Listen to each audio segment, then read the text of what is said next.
무당집에 불이 나서 저주받은 폐가가 되었다. 8월 초 진짜 더위가 기승을 부릴 때 저희 학교 선배 A가 간부 수련회를 갔습니다. 단과대 회장이었던 A형은 만반의 준비를 했죠.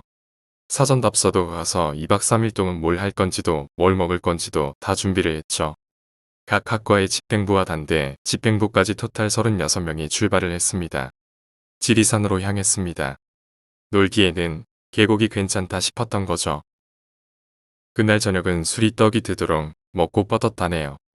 그리고 다음날 오전 오후 준비된 시나리오에 맞춰 재미나게 놀았고 그날 저녁째 마지막 밤에 폐가 체험을 하기 위해 준비를 했답니다. 마침 캠핑을 하고 있던 곳에서 5분여쯤 되는 산속에 폐가가 한 채 있더래요. A형이 사전 답서를 갖다 우연히 발견하게 된 폐가였죠. 허름한 담에 좀 공간이 있는 마당의 초가집 같은 집이었죠. 딱 보기에 담력 체험하기 좋은 것 같길래 기억해뒀대요. 그리고 결국 실천에 옮겼죠.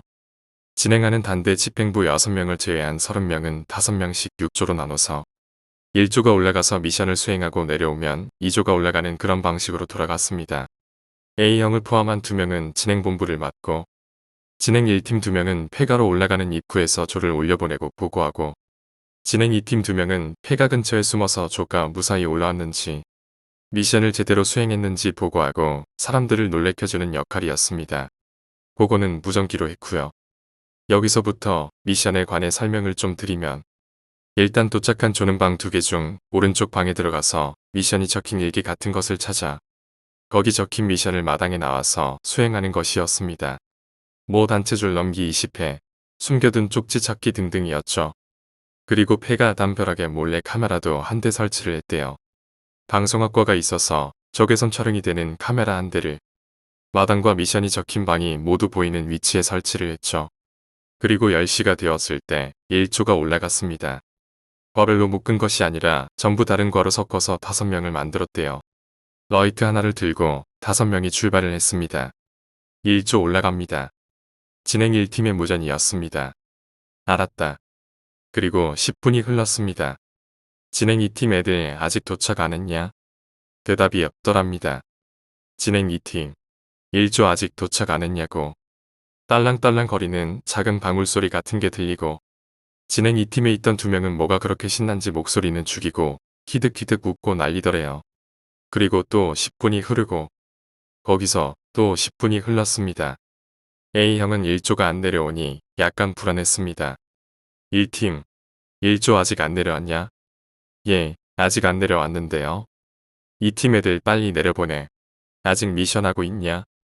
역시 대답이 없더랍니다. 야, 2팀 대충하고 애들 빨리 내려보내. 뭐하냐? 애들 빨리 내려보내라고 2조 올려보내야 할 거 아니야. 몇 초 후에 2팀에서 대답을 하더랍니다. 내려보낼까? 내려보내. 그럴까? 내려보내자. 또 작은 방울소리가 들리더니 이러면서 자기들끼리 막 이야기를 하더래요. A형은 나중에 이 팀 자식들한테 한마디 해야겠다 싶었대요. 일단 사람들이 위험할 수도 있으니깐요. 그러고 10분이 더 지났습니다. 진행 1팀으로부터 1조가 도착했다는 무전을 받고 2조를 올려보내라고 했대요. 2팀으로부터 무전이 왔죠. 자기들끼리 또 뭐라고 소곤소곤 이야기를 하더래요. A형은 애들이 몰래 숨어서 애들이 쫄아 있는 걸 보니 되게 신나는가 보구나 했습니다. 그렇게 6조가 전부 체험을 완료했습니다. 이제 진행을 하던 자신과 진행팀들이 올라갔다가 내려올 차례였습니다. 1팀과 본부팀 4명은 폐가로 올라갔죠. 고요하더랍니다. 갑자기 오싹 소름이 돋더랍니다. 한 걸음 한 걸음 폐가로 다가갈수록 오싹오싹 소름이 돋더랍니다. 장난치지 말고 빨리 나와. 아무런 대답이 없더랍니다.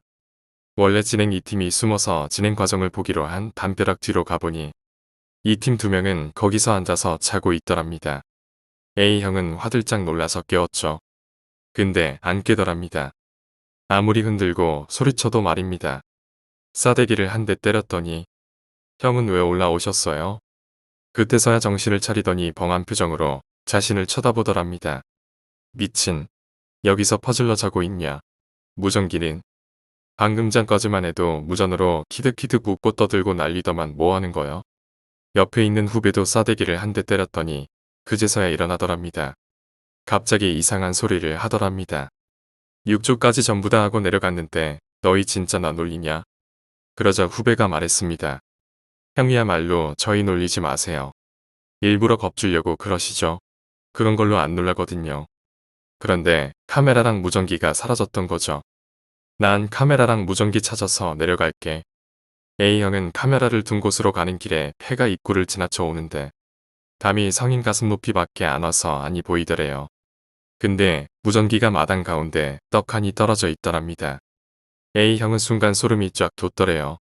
형은 카메라도 두고 그냥 내려가던 일행과 합류해서 내려왔더랍니다. 그 다음날 아침에 올라가서 찾아서 왔죠. 그런데 희한하게 올라간 6조 모두 미션을 뭘 수행했는지 기억이 없더래요. 그냥 올라갔다가 방울 소리가 들리더니 내려온 것만 기억이 난대요. 형은 많이 꺼림직하더래요. 그래도 그냥 무시를 하고 왔죠. 그리고 다음날 같이 갔던 방송과 동갑내기 형이 얼굴이 새파랗게 질려서 왔더래요. 자기랑 뭐 좀 보자는 거였죠. A형은 뭔데 일어나 싶어서 순순히 따라갔더랍니다. 그리고 영상을 하나 보여주는데 형은 그걸 다 보고 나서 산채로 10분을 있었던 것 같더래요. 그 영상은 폐가 체험을 할 때 찍은 테이프였는데 그 영상이 엄청 충격적이더랍니다. 올라와서 후배가 카메라를 켰는지 카메라 앞을 기웃기웃 하던 것을 시작으로 10여 분을 아무도 없는 폐가만 찍고 있더래요. 그리고 1조가 마당에 진입을 하더랍니다. 마당 초입 부분까지 막 두리번거리면서 잔뜩 움츠린 자세로 5명이 진입을 하더니 마당 중간을 지날 무렵 5명이 똑바로 서더래요.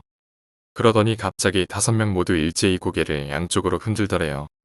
엄청 빨리 흔들면서 양손을 번쩍 들더니 고개를 미친 듯이 양옆으로 돌리면서 제자리에서 뛰기 시작하더래요. 흡사 무당이 신내림을 받을 때처럼요. 그러고 한 5분여를 그러더니 마치 짠 듯이 제자리에 멈춰 서더랍니다. 5명 모두요. 그리곤 쓱 하고 돌아서 나가더랍니다. 그렇게 똑같은 장면이 6번이 반복됐습니다. 형과 친구는 그 장면을 꼼짝도 못하고 보고 있었습니다. 말도 안 나오고 눈만 부릅뜨고 보고 있었죠. 시간상 자고 있던 이 팀을 깨우고 내려보낸 후쯤 되는 것 같았습니다. 카메라에 마이크가 없는 거라 소리는 녹음이 안 되는 것이었는데 갑자기 잡음이 들어가더랍니다. 완전 집중해야 들릴 정도로 작은 방울 소리가 들리더니 방울 소리가 커지다가 화면이 까맣게 되더라네요. 꺼진 거죠. 지 스스로 말이죠. A형과 친구형은 말없이 꺼진 화면을 10여 분을 그대로 보고만 있었답니다. 테이프는 그 즉시 소각했답니다. 그리고 이건 그 후 일입니다. 애들이 전화가 오더래요. 자꾸 꿈에 이상한 게 나온다고. 폐가에 어떤 사람이 한복 같은 걸 입고 굿을 막 하고 있는데 그러다가 자기를 딱 쳐다보는데 얼굴이 까맣게 탄 사람이더랍니다. 계속 그런 꿈을 꾼다는 겁니다. 형은 안 되겠다 싶어서 혼자 캠핑을 했던 마을로 가서 폐가에 대해서 물어봤습니다. 거기서 제일 나이가 많으신 어르신께서 폐가에 대해서 이야기해 주시더랍니다. 어르신께서 아직 국민학교에 가기도 전 엄청 옛날 그 집에 무당 한 분이 집을 짓고 기거를 하기 시작했더랍니다. 아마 신을 받고 조용히 묻혀 살고 싶었던 거였겠죠. 가끔 마을에 잔치가 있을 때 굿을 해주시고 먹을 것이나 입을 것들을 얻어 가셨대요. 소소히 작은 것들은 그 무당에게 가서 물어보기도 하고요. 그러던 비가 되게 많이 오던 날, 그 무당이 직접 마을까지 내려와서 당시 이장에게 마을 아이 하나가 물에 빠져 죽을 것이니 각별히 조심하라고 하더랍니다.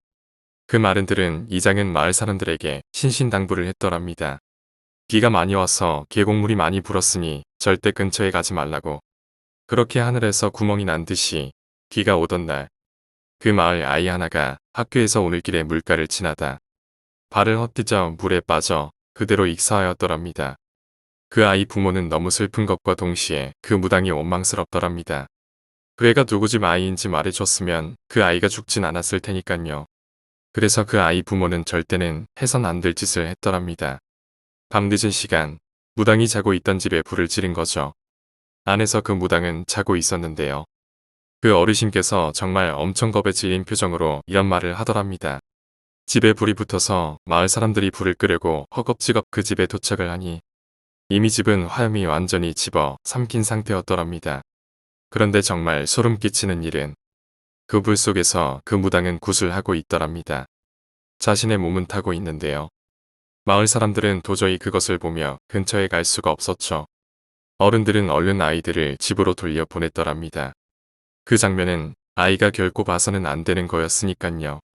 어르신은 그 장면이 아직도 선명히 기억하시더랍니다. 새빨간 화염 속에서 양팔을 들고 뛰며 굿을 하던 그 검은 실루엣을요. 그리곤 정신을 차리고 불을 껐지만 무당은 이미 숨을 거둔 상태였죠. 이래서 신을 받은 분들은 천기를 누설하면 안 된다는 겁니다. 자신에게 화가 돌아오니깐요. 그 마을에는 매년 불이 난 그날에 그 폐가 앞에 제사상을 놓고 제사를 치른다고 합니다. A형은 나머지 35명을 다 이끌고 허락 없이 집에 들어가서 정말 죄송하다고 용서해달라고 빌고 또 빌고 왔더랍니다. 그 후론 애들이나 자신이나 별 이상은 없다네요. 오늘 이야기는 여기까지입니다. 오늘 이야기가 재미있으셨다면 구독과 좋아요, 댓글 부탁드립니다. 댓글은 저에게 큰 힘이 됩니다. 감사합니다.